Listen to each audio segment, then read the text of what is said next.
Bamakɔ la fɛn bɛ jate kan ka minɛ. An kana kɛ Fatu ni Isa ɲɔgɔn ye. An ka kɛ i komi Mamadu. N'aw bɛ fɛ ka dingɛsen baaraw kɛ, aw bɛ EDMSA ka servisiw wele walasa aw kana tiɲɛni don dugu jukɔrɔ filiw la. Fasodenw, aw kana ɲinɛ ka dantɛmɛ walew kofɔ kuranko ta fan na. Aw bɛ weleli kɛ 36077 la. L'autorité de protection des données à caractère personnel poursuit sa mission d'information et d'accompagnement des usagers. Cette fois-ci, c'est au cœur du grand marché de Bamako que l'APDP mène une vaste campagne de sensibilisation. L'objectif est clair, informer, sensibiliser et accompagner les commerçants et les entrepreneurs s'y trouvant dans l'accomplissement de leurs formalités déclaratives devant l'APDP. Au-delà de l'accompagnement,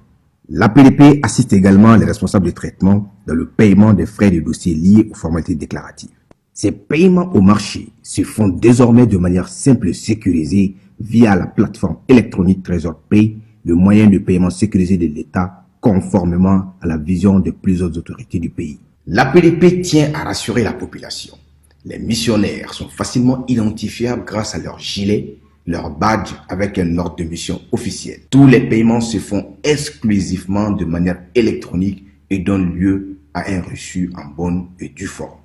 Par cette initiative, l'APDP réaffirme son engagement à rapprocher ses services des citoyens, à promouvoir la transparence et à garantir une meilleure protection des données personnelles au Mali.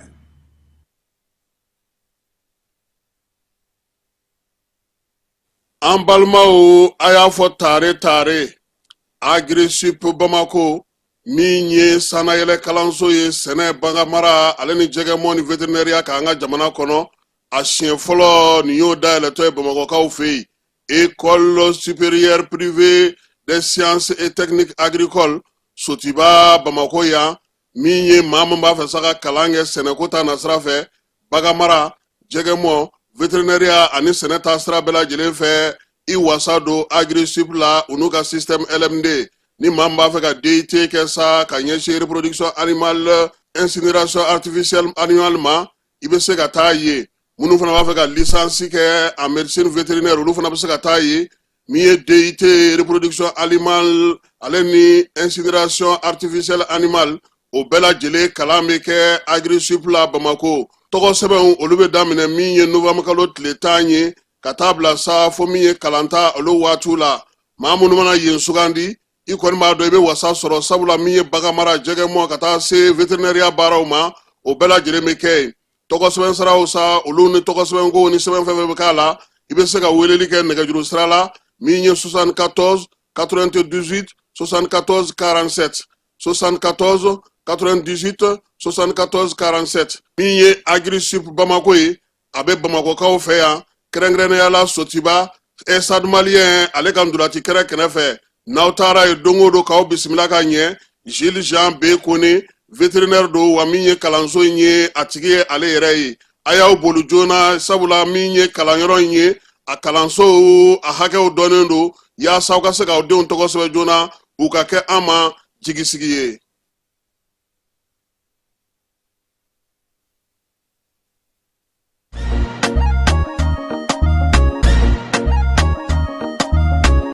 Aw bisimila hôtel Lafiya la n'i ko hôtel Lafiya wulikajɔw bolodalen don walasa aw bɛ se ka lafiya sɔrɔ cogo min na ani hakilisigi aw ka séjour la anw fɛ Mopti yan kɛrɛnkɛrɛnnenya la Mopti Sevare ka kɛ ni kurantigɛtigɛ ye min ye hôtel Lafiya Sevare ale ye wulikajɔw boloda ka se ka min ye awa fɛɛrɛ kɛrɛnkɛrɛnnen dɔw ta walasa aw bɛ se ka lafiya sɔrɔ cogo min na aw ka séjour la hôtel kɔnɔna na n'o ye ka panneau solaire installé min ye kurantigɛtigɛ o degun aw kana o ye séjour la l'hôtel yɛrɛ kɔnɔna na réservation ka kɛ kabi sisan min b'a to aw bɛ se k'aw ka séjour kɛ k'a sɔrɔ tɔɔrɔ tɛ aw kan degun tɛ aw kan hôtel Lafiya. Hôtel Lafiya ale filɛ nin Sevare Bangetaba yanni ka se aéroport sirafara ma station laban i kiniboloya fan fɛ i bi jigin o carré fɛ mètre 200 bɔɲango hôtel Lafiya ale cokolen bɛ i kiniboloya fan fɛ i bɛ se ka weleli kɛ nɛgɛjuru siraw fɛ 21 42 14 11 76 01 01 98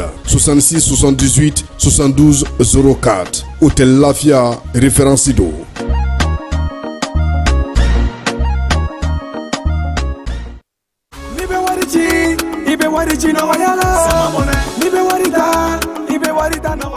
sama mɔnɛ bi maliyɛnw jɔrɔna ko n'u hamina ko dɔn. O de la sama mɔnɛ ma fɛn fara a ka wari cili musakaw kan, wa a ka nɔgɔn ni Mali wari ci siraw bɛɛ ye. A ma da aw ma dɛ, sama mɔnɛ bi dɔ fara aw de kunna wari kan. Ni wari bonisi ye, awɔ, ni wari bonisi ye kɔni. Aw ka sanni kɛ ni sama mɔnɛ application ye, aw bɛ wari sɔrɔ aw ka compte bonisi la. K'a daminɛ crédit la, abonnement télé, fo ka taa se courant ni ji sarali ma, aw bɛ bonisi sɔrɔ nin bɛɛ la. N'a ka bonisi buguna dɔrɔn, aw bɛ se k'a yɛlɛma aw ka sama mɔnɛ compte la ka sanni wɛrɛ kɛ n'a ye, walima ka taa wari jɛbɔ an ka lasigiden dɔ fɛ yen. Aw ye mɔnɛ bɔ aw yɛrɛ la, a k'a filɛ sisan ni sama mɔnɛ application téléchargeli ye Play Store walima App Store kan ka sɔrɔ k'aw tɔgɔ sɛbɛn. Ni sama mɔnɛ ye, aw de kunna wari bɛ augmenter. Sama mɔnɛ, i yɛrɛ ta. Awɔ, i yɛrɛ ta ni i yɛrɛ ta ye.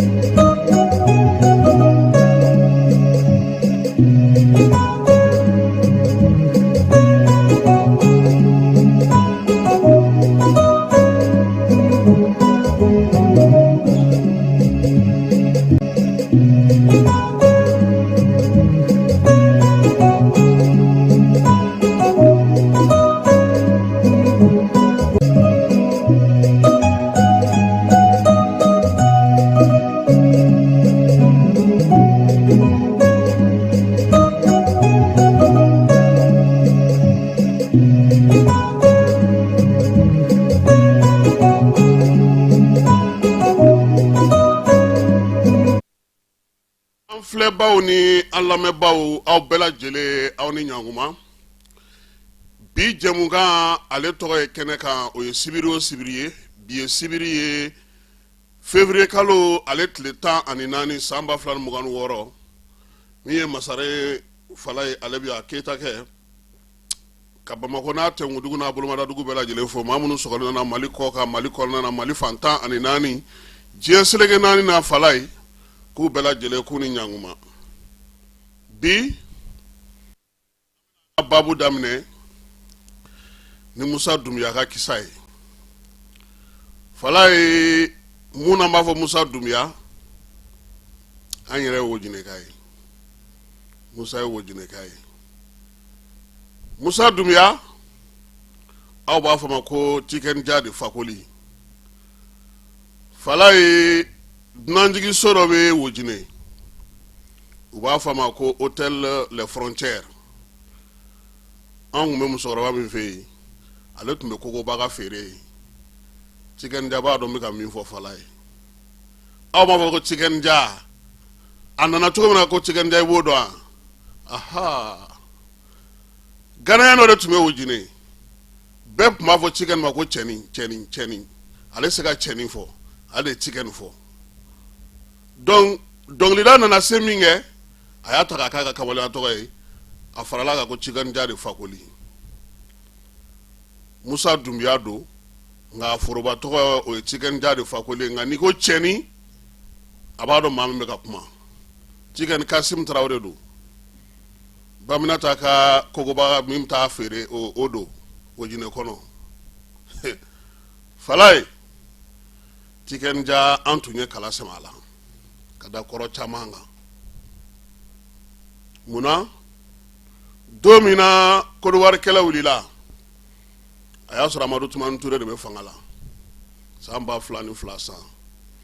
Cikɛn kunbɛra cogo min a k'a hakili jig'o la dɔrɔn Mali kɔnɔ yan. Commandant Jalaw bɛ balo la o ma sa dɛ, Sherifu Usumani bɛ balo la, Ibe kɔni fatura, Soro bɛ yen, Musa Gino Mali kɔnɔ a bɛ yen, Umar Mariko Masa bɛ balo la, Nun Keta bɛ balo la, Asani Kone bɛ balo la. Fala ye min kɛra o waati an tɛ ji da o sɛnɛ kan bi, nka anw bolo n'i ma misi to a wulafɛ biri ye i n'a to a sɔgɔmadafɛ biri ye. Cikɛn a man d'an ye k'an da don a la Fala ye,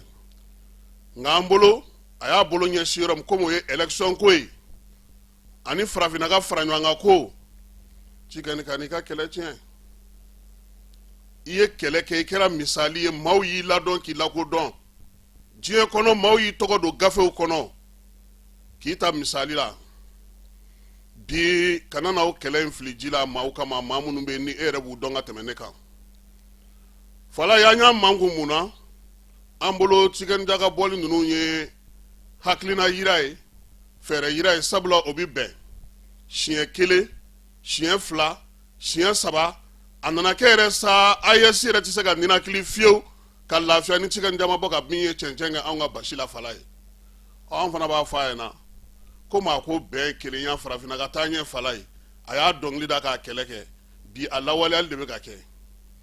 gansan maa to sɔrɔdasi fanga minnu filɛ nin ye AES kunna fala ye maaw kɛlen don k'u makun dɛ anw yɛrɛ fɛ yan ne bɛ maaw dɔw bɛ se sɛbɛnni na bɛ se kuma na nka o ko de ye an ka sanga di an k'an sigi ka nin ko ninnu filɛ fala ye bɛɛ bɛ Mali tariku dɔn maliyɛn bɛ ko muɲu a tɛ kuma maliyɛn sabalilen don maliyɛn bɛ gasi dɔn maliyɛn bɛ kalifa dɔn maliyɛn bɛ ko caman to yen o kama an kun t'a fɛ ka cikɛni jaabi fala ye komi a ko farafinna ka kelenya an b'a hakili lajigi san 1945 Modibo Keyita ye mun fɔ yan Bamako ya fala ye ko ISRDA farafinna bɛɛ ka fara ɲɔgɔn kan ka parti politique ba kelen sigi fala ye farafinna ka kelenya ɲinini Mali tile kelen ma to ko a la dɛ o iya min yɛlɛmana ka kɛ iya ye Mali y'a sɛbɛn fɔlɔw sɛbɛn ka kɛlɛw kɛ ka wuli ka jɔ kɛ ka bɛnkanw ɲini farafinna bɛ se ka fara ɲɔgɔn kan cogo min an ma dan o ma dɛ hali an ka sariya sunba kura min sigila sisan an ko don o don ni farafinna farala ɲɔgɔn kan o k'a dɔn k'a fɔ ko Mali bɛ u ɲɛ anw labɛnnen don fala ye an bɛ ka mun ɲini ni kɛlɛya cɛ i CEDEAO o i CEDEAO o i CILS o nin bɛɛ kɛ kun ye Mali fɛ bɛɛ ni kelenya bɛ se ka farafinna bɛ se ka fara ɲɔgɔn kan cogo min na cikɛni b'a dɔn min y'o bɛɛ bali o foyi tun bɛ olu yɛrɛ fɛ yen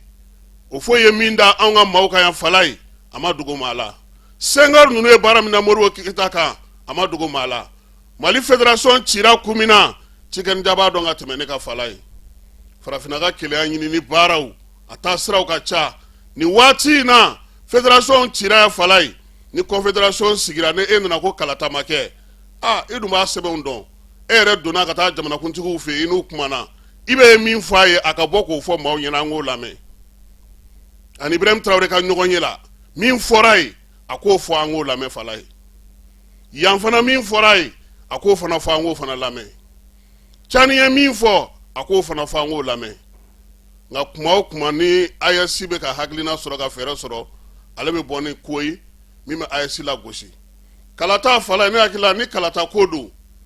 an kan k'an sigi k'a lajɛ bi dɛ Alassane b'a ka mandat joli na naaninan tɛ cikɛni delila k'a fɔ k'o ye kojugu ye o ma deli ka fɔ a fɛ dɛ a m'o dɔnkili da a m'o kɔrɔma tigɛ a ma foyi f'o ma o dun bɛɛ b'a dɔn k'a fɔ min kɛra fala an ka bɔ yɛrɛ la ni kalata de ye misali ye bi farafinna kalata jumɛn an ɲɛ b'u la président bɛ kalata labɛn u bɛ gagner tako kelen fɔlɔ yɛrɛ ni sɔrɔdasiw kun nana fanga la fala ye u bɛ taa sɔrɔ parti politique minnu bɛ yen u n'olu bɛ taa deuxième tour la sisan u bɔra la mun na cikɛni b'a fɔ an k'o ɲɔgɔnna de kɛ yan ayi anw kungo ka ca o ma nin waati in na anw ka sɔrɔdasiw an ka wolomasiri tabaw anw ka cɛw u bɛ baara min na bi fala ye kalata bɛ na o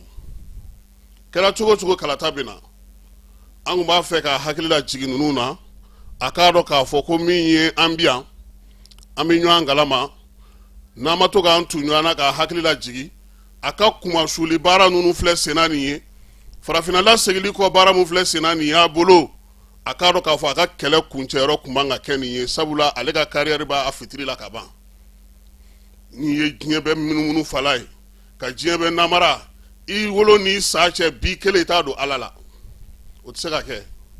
i fɛɛrɛ bonyana cogo o cogo i bɛ dɔ ka dugu ma donc an b'a fɔ Musa Dumbuya ye k'a fɔ cɛnin ye k'a fɔ cikɛnija de fakoli ye k'a ka sabali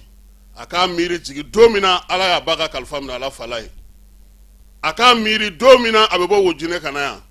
a k'a miiri don min na Amadu Tumani Ture ye ani maaw ye kiiri kɛ a fala ye concert ko la ATT y'a musaka bɛɛ lajɛlen minɛ k'a sara pewu anw de tun b'a boliboli la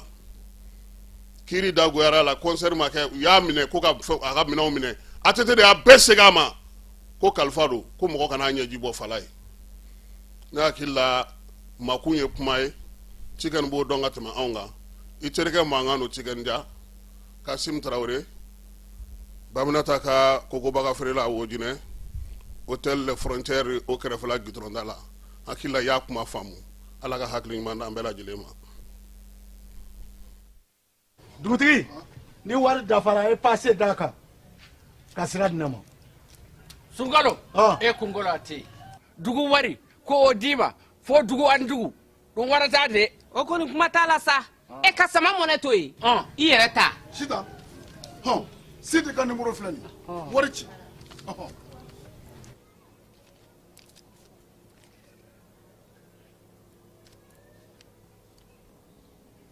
wari sera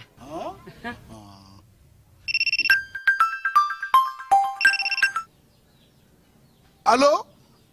i ye wari sɔrɔ o ɲɛna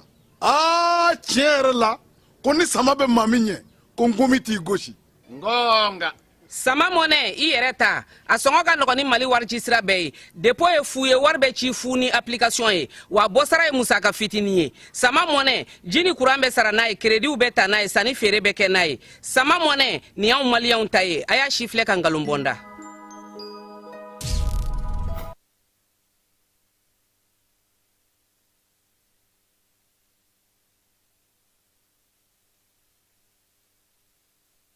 lajɛlen ma aw minnu b'a fɛ ka voyager k'a sɔrɔ a ma degun sɔrɔ a ka voyage kɔnɔna na compagnie de transport Somatra u y'a kanu ka na ni kari kura caman ye kari minnu dilanna norme kɔnɔna na aw ka lafiya kama a suspension wo a climatisation a siège wo n'i ye kari jɔlen ye foyi tɛ jigin kɔnɔ i bɛ se ka don a kɔnɔna na cogo min na Somatra e ka kari Somatra ne ka kari Somatra anw ka kari o hukumu kɔnɔna na kari ninnu bɛ sira ta don ko don Bamako Segu San Moti Kucala ka taa se Sikaso ma Keɲeba Kita u ma ɲina Yoro di Sahel maaw kɔ ka taa se Kolokani Jijeni fo ka taa se Bɛnma ma Somatra fiɲɛ foroko Somatra ka wuli hɛrɛ la ka se hɛrɛ la ay te jigi kɔnɔ i bɛ se ka don a kɔnɔna na cogo min na Somatra e ka kari Somatra ne ka kari Somatra anw ka kari o hukumu kɔnɔna na kari ninnu bɛ sira ta don ko don Bamako Segu San Moti Kucala ka taa se Sikaso ma Keɲeba Kita u ma ɲina Yoro di Sahel maaw kɔ ka taa se Kolokani Jijeni fo ka taa se Bɛnma ma Somatra fiɲɛ foroko Somatra ka wuli hɛrɛ la ka se hɛrɛ la fala ye Bamako kɔnɔna na ya kuma min bɛ bi gɛrɛnw na o ye fanga yɛlɛma gouvernement yɛlɛma min kɛra jɔyɔrɔ o dira maa naani ma fala ye bɛɛ lajɛlen miirina fɔ maliden fanba kɔni y'a yira sa k'a fɔ ko ministre d'État k'olu kɔni fanga de sinsinna kosɛbɛ fala ye jɔyɔrɔ min dira olu ma k'o b'a to u bɛ se ka baara kɛ hakililatigɛ kɔnɔna na k'a sɔrɔ munumunu ni caman ye a ko la min ye sanu ye musaka ko min kalifalen don a la musaka munumunu salo bɛ se ka dɔgɔya cogo min kuma o kuma ka taa premier ministre nɔfɛ an ka arbitrage kɛ an ka donta an ka bɔta fala ye a tigɛyɔrɔ o ye fanda de ye jamanakuntigi fɛ yen o la sa o yamaruya kɔni o bɛ sanu bolo bi nka ministre don halisa dɛ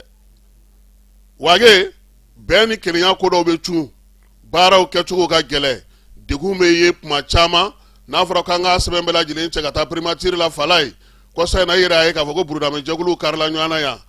n'an ko fo premier ministre ka yamaruya di ale k'olu dɔw bisimila k'o kɛlɛ fɔ k'olu ban walima siya dɔw bɛ yen olu kɛlen don ka marifa ta ɲɔgɔn kan ma wage k'an ka i teliya ka taa ko fo papier ka taa don premier ministre fɛ yen ka taa bɔ dɔgɔkun wɛrɛ o y'a sɔrɔ u ye ɲɔgɔn faa ka ɲɔgɔn ban nka a bɛɛ n'a ta ministre don premier ministre de ye premier ministre fala ye min ye an yɛrɛ terikɛ ye o ta ti fɔ maa ye tuguni ale kɔni ka wuli ka jɔn n'a ka cɛsiri n'o ye debi ye n'i y'a ye don min k'a fɔ ma ko debi bani a b'a fɔ k'i ye nin mɛn mini fala ye ale ko de ye bi n'an y'an sigi tubabukan fɔ la a donna ta a bɔra ta sinikɛnɛ sini on va voir a y'a planifié a k'a bila ka na a ka lɛtiri kɛ an b'a sɔrɔ an ka dugu an ka kow bɛ yɛlɛmana ferekete yɛlɛmana sumaya man ka don min na ale y'o ɲini o dira ale ma wa fala ye Sadio n'a ka kan daluya caman na Sadio n'a ka kan Sadio te kuma, Sadio muɲunen, Sadio sabalilen. Nka Sadio bɛ min nɔfɛ fala ye an ka se ka bɔ nin ko in bɛɛ kɔnɔ joona. Minɛn mun bɛ yen u bɔlen n'u fɛnw n'u munumunu yɔrɔw cayara n'a tubabukan fɔ cayara n'a baara ye a bɛ gɛlɛya. Premier ministre fala fana ye dɔ kɛ n'i ye ko in ta k'a jateminɛ bɛɛ yɛrɛ b'a wele ko je le répète kabini a lieutenant colonel lama administration territoriale dɔrɔn tun b'a bolo fala ye fanga ka kumalasew nana d'a ma a ye baara min k'o la bɛɛ lajɛlen y'o ye général de division docteur El Hadji Abdoulaye Mayiga fala ye a bilama premier ministre ya baara a bɛ se k'a baara kɛ bi lafiya ni basigi kɔnɔna ka kɛɲɛ ni jɛkulu minnu b'a yɛrɛ nagakɔrɔla la nka yan'a ka yen sɔrɔ i y'an ka constitution kura ye fala ye Abdoulaye y'a baara kɛ ka taa se parti politiques cili ma min ye tɔnjɛkulu bɛ yen bi n'o ye AEM n'a ɲɔgɔnnaw ye baɲumankɛtɔn minnu tun b'an fɛ yan n'u bɛ kɔfilawuliya la Abdoulaye de ye nin baara bɛɛ lajɛlen kɛ ka nin wulikajɔ kɛ ka se k'i cɛsiri min ye ka taa diɲɛ seleke naani bankun kan ka kuma fɔ ka kuma minnu bɛ jamanadenw kun tilenna ye ka se k'olu sigi sen kan a y'o kɛ bi bi in na an bɛ se k'a fɔ min ye mara kamabɔli hukumu kɔnɔna na marabolo minnu bɛ yen n'olu kɛra région ye nin waati in na fala ye général d'armée Abdoulaye ale y'a sɛbɛnw teliya a baara bɛ se ka kɛ cogo min o bɛɛ lajɛlen tɛmɛnen kɔ ka bɔ yen an ka taa référendum na ka constitution kura sɔrɔ fala ye min ye bulon ye o ye kɛra a ka baara ye bi bi in na ni ɲɛmaw y'a ye k'a fɔ ko a ka se ka i ɲɛsin premier ministre ya baara ma o dun fana tɛ baara nɔgɔn ye ministre ni ɲɔgɔn cɛ baara bɛ a la sɔrɔ yakubali ni sɔrɔ lakɔlɔsili baara b'a la wolomasiri tabaw ka kow b'a la fɛn misɛn fɛn bɛ kɛ gouvernement kɔnɔ fala ye premier ministre ale de bɛ wele Abdoulaye Mayiga a y'o baara minnu kɛ bi a yirala sa k'a fɔ nin waati in na maa ka sɔrɔ o ka bila fana nɔ na nka fala ye min ye gouvernement yɛrɛ nafamayɔrɔba ye i b'o dɔn e t'o dɔn nin bɛɛ la e t'o dɔn maliyɛnw ko de ko kuran de ka sɔrɔ o ko ten dɛ maliyɛnw ko ten de olu mago bɛ heure 19 de la an ka bɔ heure 8 na an ka taa heure 19 na sunkalo in kɔnɔna na fala ye cɛmɔgɔ min filɛ nin ye fala ye an n'a ye wala kɛ ɲɔgɔn fɛ flash la an ka misiw ka sakitala kun don i b'a dɔn ko man di ekɔlidenw ye misiw ka sakitala kun man di ekɔliden parce que n'ale kumara k'a sɔrɔ misiw kuma o kɔrɔ ko misi bɛ n'ale cɛmɔgɔ Tarawele an n'a ye wala kɛ ɲɔgɔn fɛ fala ye bi bi in na ala y'a garisigɛ don nin ministre so in na an bɛ min fɔ a ye a ka wuli joona a ka taa kuranko lajɛ taji bɛ yen wa taji tɛ yen wa manantali bɛ cogo di barasi bɛ cogo di motɛriw bɛ cogo di fala ye an dun donna sunkalo kɔnɔ ka ban dɛ donc cɛmɔgɔ kɔni sigi t'a ale bolo a ka dɔ fara a ka wuli ka jɔ kan fala ye fan filanan ye mun ye o ye kiiri minisiri kiiri tigɛcogo kiiri baarakɛcogo fantanw ni ɲɛji kana bɔ kiiri tigɛyɔrɔw la maaw kana mɛn kasow la o premier ministre min ye ministre de la justice ye maliyɛnw kun sigilen don k'o fana kɔnɔ fala ye yɛlɛma wɛrɛ minnu bɛ yen n'o olu kɛra o ye sɛnɛko ta nasira ye fala ye sɛnɛko ta nasira fɛ ministre min nana a kana kɛ bureau kɔnɔ sɛnɛkɛlaw ka ɲɛmaa ye a ka kɛ kɛnɛkan sɛnɛkɛlaw ka ɲɛmaa ye i n'a fɔ a bɔra kalanso min na baara bɛ ka kɛ yen cogo min sabula bi bi in na an bɛ ka mun lakɔlɔsi fala ye an ka ministre sɛnɛ ministre ka sɛnɛ kuma de ka ca sɛnɛ tubabukan ka ca ne yɛrɛ ye fɛn dɔ ye n bɛna ɲini ɲɛmaaw fɛ fala ye u ka o falen Asimi bɛ malo min san ka di maa o ma fala ye a ka k'an yɛrɛ ka malo ye n'o kɛra a ka ca ala fɛ an ka sɛnɛkɛlaw bɛ tɔnɔ sɔrɔ o la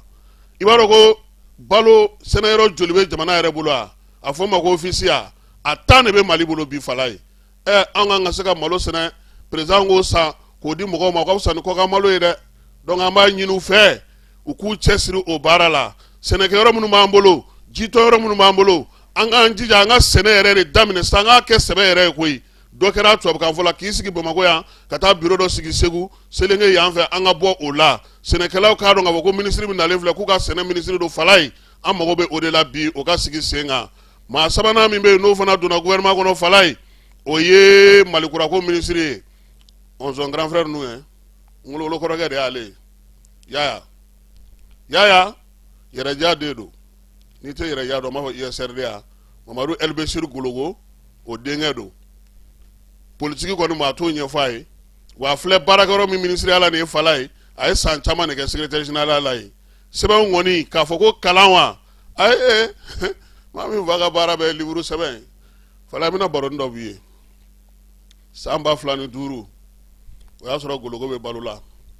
u kun kan ka taa ISRD ka conférence nationale kɛ Moti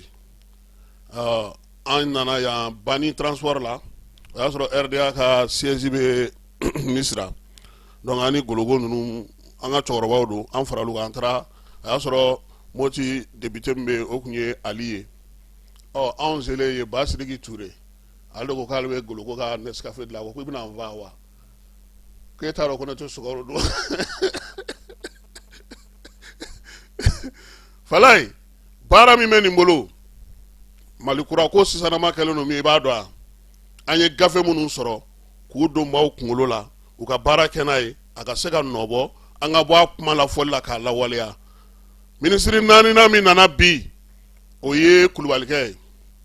Isa Usman Kulubali Mali lasigiden don Tirikikaw fɛ yen bi bi na a yɛrɛ kan ka se Bamakɔ yan sabula conseil des ministres ni conseil de cabinet kan ka kɛ yanni u kana conseil des ministres nata kɛnɛ kan Falaye n'i bɛ nin dɔn Surasi Gunga a ye jɔyɔrɔ caman sɔrɔ ka ban dɛ ɲɛnabɔli ko la école min filɛ nin n'o maintient la paix a ye baara kɛ ani Général Musa Singo ali Musa Singo kɛlen ka walan sɛmɛ ale de tun bɛ ka baaraw kɛ yanni directeur kura ka sigi mara kamabɔli yɛrɛ ministre so in fana kɔnɔna Falaye a ye baara kɛ yen état major fana a ye baara kɛ yen maa min don a kalannen fɛn caman bɛ yen maanifinya ni adamadenya ɲɛnabɔli ko la a b'o dɔn o la sa mara kamabɔli baara min sigilen filɛ sen kan marabolo ninnu kɔnɔna bi Falaye maaw ni ɲɛmaya jɔyɔrɔw sɔrɔ olu ka se ka segin ka taa dugu minnu bɛ yen n'olu labilara ni ɲɛmaw kan ka taa sigi olu yɔrɔ la a kan ka o baaraw kɛ a kan ka wuli ka jɔ fana kɛ cogoya sugu bɛɛ la kalata ko ka se ka lajɛ Falaye sabula baara min bɛ ale bolo bi o baara dara wuli ka bon kosɛbɛ ni lakana sabatira ka baara bɛɛ lajɛlen sigi sen kan ale kan ka i ɲɛsin o ma nin ye maa naani ye ani hakilina min tun bɛ anw yɛrɛ la a ko kan sisan an bɛ taa min ye Nfamara ale fana jiginna dugu kɔnɔ Bamakɔka dɔw ye min fɔ an ka jɛ ka o lamɛn. N tɔgɔ ye Bakari Keita awɔ n ye école maître ye maniema ye an y'a ye k'a fɔ an tun sigilen bɛ k'a kɔnɔ quoi parce que domaine dɔgɔdɔ bɛ yen an y'a ye k'a fɔ défaillance tun b'olu la dɔɔnin énergie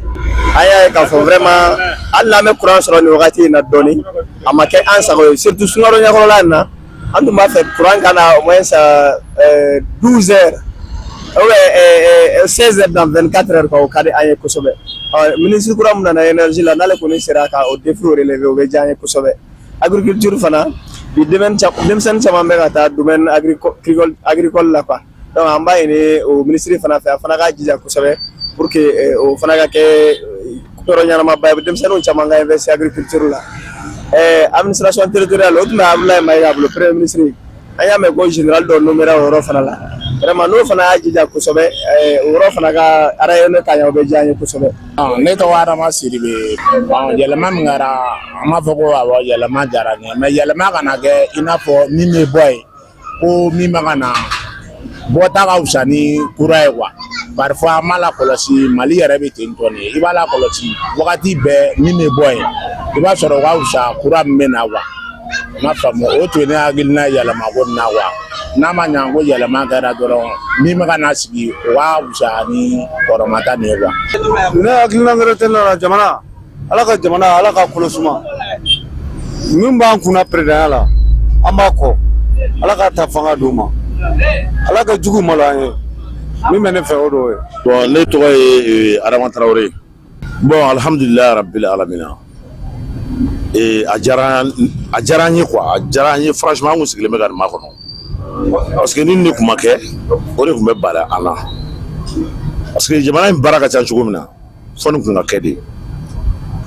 n'i y'a jate minɛ minisiri damadɔ min yɛrɛ kɛra ministre d'État ye franchement o bɛ baara teliya o bɛ jamana baara teliya parce que jamana baara ka ca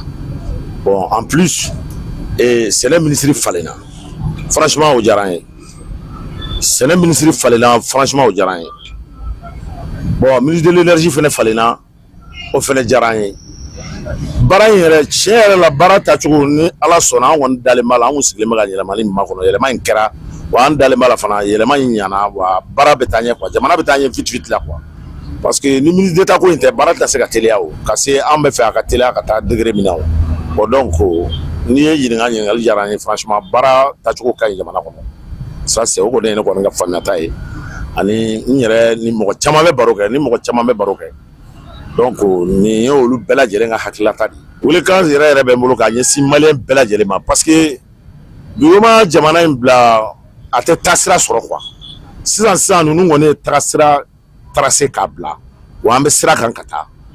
an bɛ dugawu de kɛ ala ka se ni an ɲuman ye wa an bɛ sira kan ka taa cogo min na ni ala sɔnna an ɲuman bɛ se. Bon, moi je m'appelle Cheikh Oumar Demba. Bon, yɛlɛmani ka ɲi mais il faut que les changements a ka kɛ solution ye jamana kɔnɔdenw ma quoi vraiment parce que hali ni ye gouvernement falen ni mɔgɔ min nana n'olu ma se ka taabolo ɲɛnama ta a bɛ gɛlɛya dɔɔni toujours quoi voilà donc gouvernement falen kɔni a ka ɲi mais a bɛ kɛ wagati fana na quoi bon je pense que crise min bɛ jamana kɔnɔ n'o ye courant crise ye n'o ye comment dire infrastructure crise ye olu crise bɛ se ka nɔgɔya cogo min ni gouvernement falenna peut-être que a bɛ se ka kɛ sababu ye jamana kɔnɔdenw bɛ se ka lafiya sɔrɔ olu hukumu kɔnɔna na bon an kɔni b'a fɔ ala ka chance ɲɛnama di minnu nana ala ka garisɛgɛ ɲɛnama da n'u ma pour que an ka se ka jamana in jɔ sinon jamana in sɛgɛnna quoi vraiment merci. Bon ne ye Namusa Kamara ye n ye professeur d'allemand ye bon ne bolo a ɲɛna parce que nin ye ɲɛtaga dɔ ye i y'a faamuya nin ye ɲɛtaga dɔ ye vraiment a ɲɛna vraiment a diyara an ye yɛrɛ bon ne bolo comme an bɛ crise min kɔnɔ sisan ministre d'État n'u sera k'u ka baara kɛ k'a ɲɛ en tout cas o de kɔni ka di ne ye nomination an t'a contre la a ɲɛna yɛrɛ de nin fana ye jamana tagasiyɛn dɔ ye ok jamana tagabolo dɔ fana nin ye i y'a faamuya n'u sera k'u hakili to population kɔ en tout cas o de kɔni ka di n ye dɛ parce que n'i y'a mɛn jamana population de bɛ yen dɛ i y'a faamuya ni population tɛ bɛɛ kɔnɔ ayiwa kuma ka ca dɔɔni dɛ sinon basi foyi t'a la. fala ye kunungo conseil des ministres la ko maa minnu bɛ yen n'olu taara kɛrɛnkɛrɛnnenya la faso ka baara kɛli kama n'an b'a fɔ o ma ko contingent 7 min kan ka don SNJ la n'o ye sɔrɔsiya kalan baara kunfɔlɔw ye kalo 6 kɔnɔna na ka taa bafokaw fɛ yen k'u labɛn o ko tɛ dɛ kunungo conseil des ministres ko k'u labɛn fala ye n'u labɛnnen tɛ u ka mundaw ɲini ka bɔndaw ɲini ka kilisiw ɲini k'u labɛn n'o tɛ anw bafo n bɛ kuma min ye colonel Gawusu ka yamaruya kɔnɔna na fala ye sergent Sanogo ani colonel Dominique u bɛ taa an dafalen sɔrɔ u ɲɛ ye n'ala sɔnna ma an bɛ Gawusu so ale de ye k'an bɛɛ lajɛlen kalanso caman de bɛ kan in kɔnɔ dɛ fala ye sɔrɔsi minnu bɛ taa sɔrɔsiya kama olu ka kalan kunfɔlɔ baara bɛ kɛ kan in kɔnɔna na bafokaw fɛ yen polisiw ta bɛ kɛ yen sapeur pompiers ta bɛ kɛ yen SNJ fana bolofaraw fana b'a kɔnɔna na n'ala sɔnna ma don dɔ la an na taa ni ye yen nka n'an taara n b'i di Dominique ma commandant Dominique ma ale ta ka fisa ou bien n bɛ fɛ k'i di sergent chef Sanogo de ma i ka choix kɛ joona ou bien k'i di Bafo Jeliba ma de poussière rouge côté bɛ yen direction côté fana bɛ yen corvée kɛyɔrɔw fana bɛ yen n'i tɛ corvée dɔn o kɔrɔ de k'i bila ci la fo ka t'i sɛgɛn tɛ ka taa miseli ta da la ka na b'a fɔ ko non ko i nana gari kɔ ko gari tun b'a kɛrɛfɛ k'e nana ni miseli dɔrɔn wa n'i nana gari ni miseli u b'a fɔ k'i ka taa miseli bila a nɔ na k'olu mago tun bɛ gari de la fala ye kunungo conseil des ministres la sa ministre min bɛ sifu ka ko kunna a ko min ye sɔrɔsi minnu kan ka taa sɔrɔsiya kalan kɛ n'o ye service national des jeunes ye k'u labɛn février kalo in ale tile 24 u bɛɛ lajɛlen bɛna taa don maa minnu ye kalan kɛ marabolo olu caman bɔli kalankɛlaw hukumu kɔnɔ n'o ye ancien de collectivité territoriale fala ye olu ye maa 634 ye k'u labɛn kiiri sigilamaw n'o ye magistrat minnu bɛna kan ka kɛ magistrat an ka jamana kɔnɔ olu ye maa 255 ye k'u fana k'u labɛn maa minnu bɛ yen n'olu yɛrɛ kan ka taa faso ka cakɛda baw la sa n'a fɔ ma ko fonction publique olu ye maa 759 ye écoleden minnu bɛ yen n'olu ye ENA concours kɛ n'u gagnera n'u ye ENA jaabi sɔrɔ k'a fɔ k'u passera fala ye passeli kɔfɛ i bɛ taa kalo 6 kɛ colonel Gawusu Sobolo bafokaw fɛ yen fala ye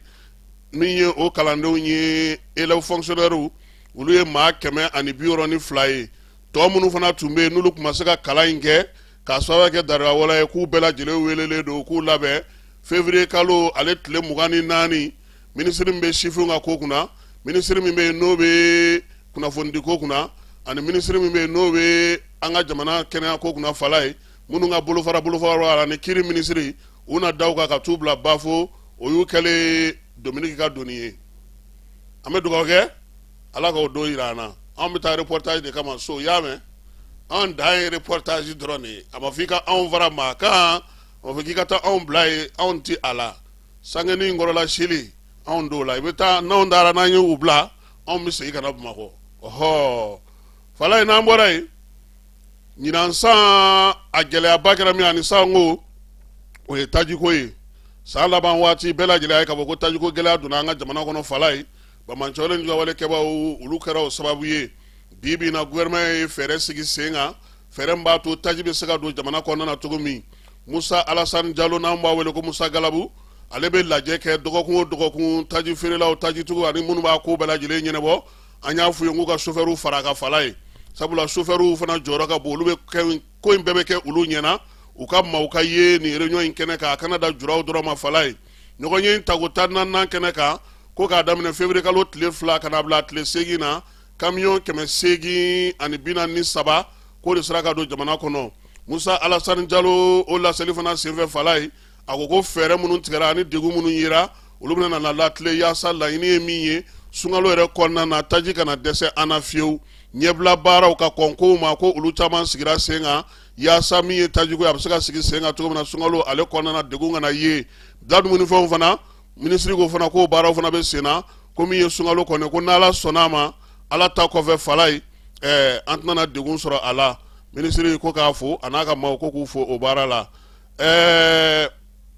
n'an bɔra yen an bɛ taa sisan bɛnba maaw olu ye jabala kura wɛrɛ dayɛlɛ tuguni n'o ye agence kura ye kɛrɛnkɛrɛnnenya la bɛnba bɛ se ka gɛrɛ maaw la cogo min na Bamakɔ kɔnɔna fala ye warimaraso kura de sigilen filɛ sen kan nin ye yirimajɔ ta o tɛmɛnen kɔfɛ suguba ta tɛmɛnen kɔfɛ min ye yɔrɔ sabanan ye u y'o fana dayɛlɛ Jikɔrɔni Para ka se ka yɔrɔ in gɛrɛ maaw la wariko ta na sira fɛ maaw bɛ se cogo min na ka surunya u la min ye ɲɛmaaw ye maa minnu b'a baara ko hukumu kɔnɔna na ani ni sigida maaw u bɛɛ lajɛlen nana fara u kan sa ka se ka don in ale kurumu karili baara kɛ Para Jikɔrɔnikaw fɛ yen Nfamara Berete ale tun bɛ kɛnɛ kan kunun ko juma jiginnen kɔfɛ a ye min sɔrɔ an ka jɛkaw filɛ. Wariko cakɛda Mesofinance bɛnba bɛ k'a ka daw yɛlɛ ka caya yaasa ka gɛrɛ jamana kɔnɔdenw na o siratigɛ de la u ka yirimajɔ ani suguba cakɛda ta tɛmɛnen kɔfɛ u y'u ɲɛsin sigida 4nan ma Jiko. I bɛ se ka baara kɛ ni bɛnbaw donc ka kɛrɛnkɛrɛnniyalen ma mɔgɔ minnu bɛ baara k'u yɛrɛ kɛ yɛrɛ ye cakɛdaw ani mɔgɔ kelenkelenna bɛɛ cɛ fara muso kan denmisɛn fara baliku kan I bɛ se ka kɔnti sɔrɔ bɛnba la ka se ka baara kɛ bɛnba ka hakilina ye min ye a bɛ yɔrɔ Mali dugukolo ye fan o fan ka se ka se ka Mali population dɛmɛ fɔlɔ o de y'a haju belebeleba fɔlɔ o hukumu kɔfɛ ka se ka bɔ Mali kɔnɔ ka kɛ Mali jɔnjɔn ye Mali kɔ kan Mali dafɛduguw la ani dugu jan wɛrɛw la o de ye bɛnba an ye bi a n'a ka ɲinita ye don nataw la. Donc bɛnba administrateurs a tigiw a n'a baarakɛlaw bɛɛ farala ɲɔgɔn kan u ye valeur dɔw ye na min diyar'u ye a bonya Ala ma donc an bɛ dugawu kɛ Ala k'a yiriwa agence min dayɛlɛla Jikɔrɔni yan nɔ Ala k'a kɛ sanfɛlaɲɔ ye k'a kɛ tɔnɔmada san wɛrɛ o k'a sɔrɔ an bɛ ka caman wɛrɛ fana dayɛlɛ. Bɛnba ka dagayɔrɔ sigida 4 kɔnɔ Jikɔrɔni Para cakɛda dayɛlɛli kɛra nisɔnjaba ye kɛnɛ mun kan ni Jikɔrɔni Para dugutigilakaw jagokɛlaw ka ɲɛ ninnu bɛɛ ɲɔgɔn sɔrɔ kɛnɛ in na ka taa kɛ nisɔndiya ye. Alhamdulilayi ko ka foli fɔ bɛɛ ye dugutigilakaw ye nka kɛrɛnkɛrɛnnenya la nin ye don dɛmɛ 1 dugutigi ye y'u ka conseiller nɔgɔdɔn ma ni dɔ ye ka foli di alimaw ma